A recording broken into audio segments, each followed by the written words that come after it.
کل کسی خاص مرد پر یہ کلیہ کے خاص مرد پر لاگو تو نہیں ہو سکتا، تمام کو آپ ایک ہی چھڑی سے نہ ہانک کے ماجی ابو جان بھی تو ایک مرد ہی تھے۔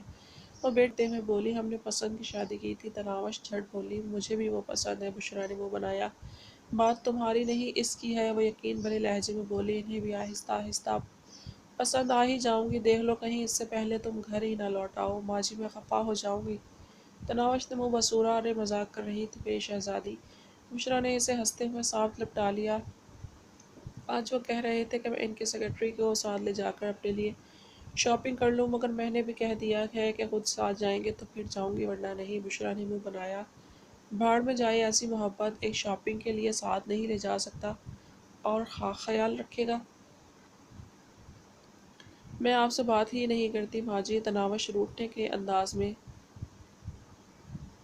ماں سے دور ہو گئی اور بشریٰ ہنستے ہوئے بیٹی کو منانے لگی۔ کیا کرتی کہ تناوش اس کی بیٹی کے ساتھ اس کی قریبی سہیلی، رازدار اور غمگسار اور سب کچھ تھی۔ گھر سے نکلتے ہی کبیر دادا نے سب سے پہلے ساحل سمندر والے اڈے کا رخ کیا تھا۔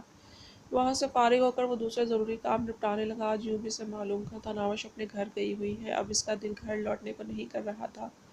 تناوش کے سامنے اعتراف نہ کرنے کے باوجود اس کی دلی تمنا یہی تھی کہ وہ اس وقت گھر لوٹے جب وہ موجود ہو۔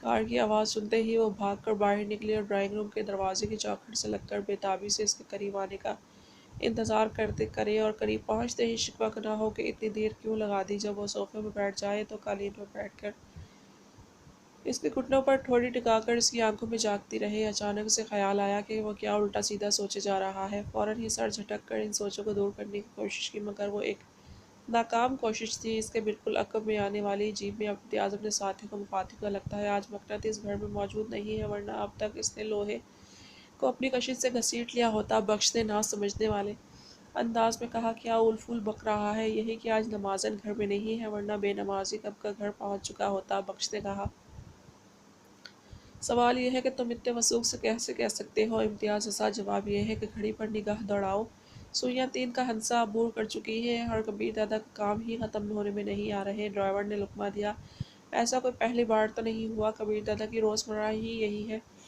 امتیاز اطمینان بھرے لہجے میں بولا، ہے نہیں تھی، اب دادا نے شادی کر لی ہے۔ میں نہیں مانتا۔ بخش نے نفی میں سر ہلایا، شرط لگا لو۔ امتیاز نے اسے للکارا، شام کے کھانے میں 2 کلو مٹن کڑھائی۔ بخش نے اس کی دعوت قبول کرنے میں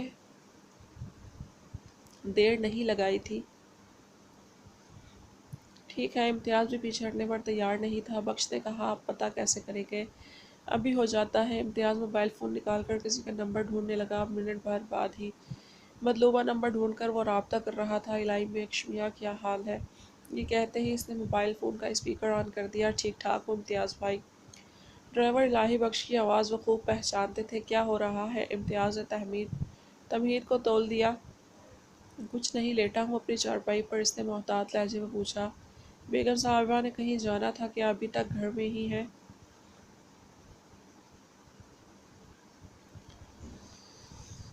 الہی بخش جلدی سے بولا، نہیں، وہ آپ لوگوں کے نکلتے ہی میکے چلی گئی تھی، انہیں 5 بجے واپس لینے جانا ہے۔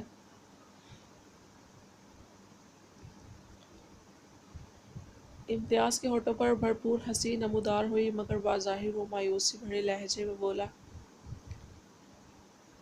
اچھا پھر تو ہمارا کام نہیں ہو سکتا؟ الہی بخش نے پوچھا، اس سے ابھی کیا کام آن پڑا ہے امتیاز بھاؤ؟ امتیاز فوراً بولا، رات کے کھانے کے لیے شالیمار ہوٹل سے 2 کلو مٹن کڑھائی بنوا کر لانا تھی۔ الہی بخش سے اطمینان دلاتا ہوا بولا، کوئی مسئلہ نہیں، بیگم صاحبہ کو گھر چھوڑ کر لے آؤں گا۔ بہت شکریہ الہی بخش۔ امتیاز نے الوداعی کلمات کہے رابطہ منقطع کر دیا، اس کے ساتھ ہی اس کے منہ سے بلند و پاک کا انکار برآمد ہوا۔ بخش خفیف ہوتا ہوا بولا، تمہیں پہلے سے معلوم ہوگا بے غیرت آدمی۔ امتیاز نے صفائی پیش کرتے ہوئے کہا، صبح سے تمہارے ساتھ ہی ہوں، چلو کھا لو کڑھائی، مگر کبھی تو پھنسو گے پتر۔ بخش نے دانت پیسے۔ امتیاز نے دوبارہ قہقہہ بلند کرتے پھر موبائل فون نکالا اور عقبی جیب میں